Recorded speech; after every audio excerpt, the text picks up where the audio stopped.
Hello everyone, I'm going to explain how to install Python libraries. So most of the persons are issuing with the PIP installation issue. Suppose when you try to install any Python library like PANDAS, CV2, NUMPY, they're having some issue like this. Just I want to show you. Suppose when you want to install any Python library, just you have to type PIP install, suppose. Now, if you want to install pandas, just type pandas. So pandas is nothing but Python data analysis related library.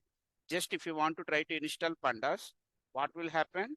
It will not accept. It will show you PIP external command issue. Suppose PIP is not recognized as a internal or external command. Now, how can you overcome this issue? So how can you install the pandas library or CVT library or OpenCV library or NumPy library? Now just I want to explain clearly. So first, after installing IDLE, just you have to open IDLE first. So this is the Python IDLE. Now how to check the path of the Python. So what is the easiest way to find out the Python path? Just you have to click on file menu. Now here you can check the path browser. Just click path browser. Here this is the path browser. So based on the browser, we have to set the path. Suppose just I want to open command prompt. Now already I am at Rajesh Babu. Now what is the next one? App data.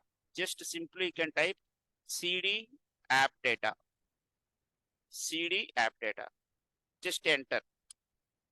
After entering to app data folder, what is the next one? Local.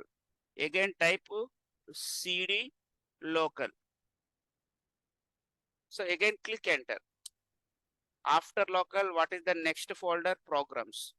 cd programs. Again click enter. After programs, what is the next one? Python. So cd Python. Again after that, what is the next one? cd Python 310. Just you have to type cd Python 310. After that, you have to enter into scripts folder. Just type cd scripts. Now you can install any Python library here. Suppose now I want to install pandas. Just have to type pip install pandas. Automatically library files will be installed here.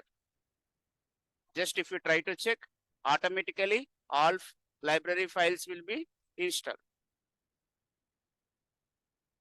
Now after completion of the